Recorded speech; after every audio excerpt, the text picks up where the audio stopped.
تو اللہ تبارک و تعالی مختلف ایام میں مختلف زمانوں میں کچھ خاص زمانے اللہ تعالی نے متعین کر دیے ہیں جن کو خاص تقدس سے نوازا ہے، اور ان کا مقصد یہ ہے کہ انسان جب اپنی دنیاوی ضروریات میں منہمک ہو کر اپنی روح کو بھلا بیٹھا ہے تو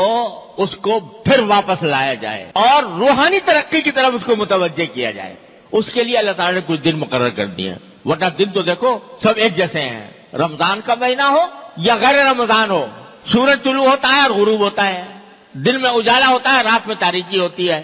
ایک خاص گردش جو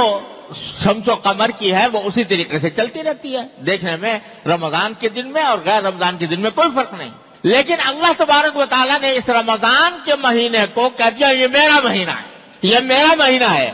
یہ میری عبادت کا مہینہ ہے۔ تو جب اللہ تبارک و تعالیٰ کسی چیز کو اپنا کہہ دیتے ہیں تو اس کے ساتھ جو تقدس، اس کے ساتھ جو روحانیت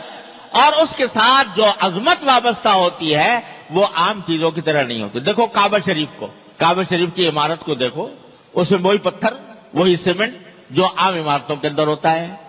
کیا فرق ہے اس میں اور عمارتوں کے اندر؟ بلکہ اگر دیکھا جائے تو دوسری عمارتیں زیادہ خوبصورت اور زیادہ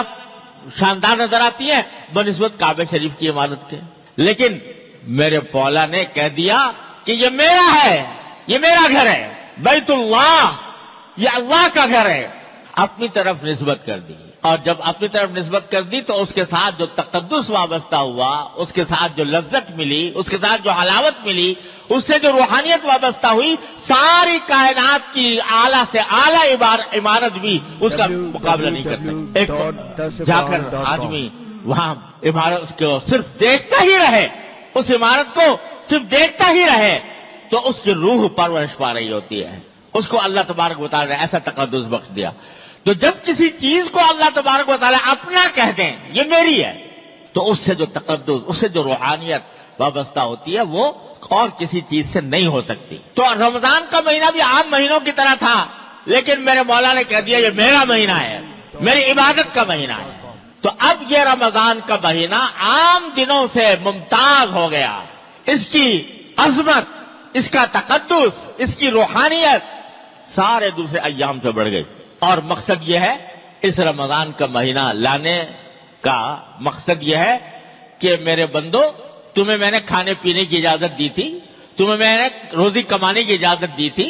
تمہیں جائز حدود میں تفریحات کی بھی اجازت دی تھی، لیکن تم اس میں اتنے منہمک ہو گئے ہو کہ تمہاری روح کمزور پڑ رہی ہے۔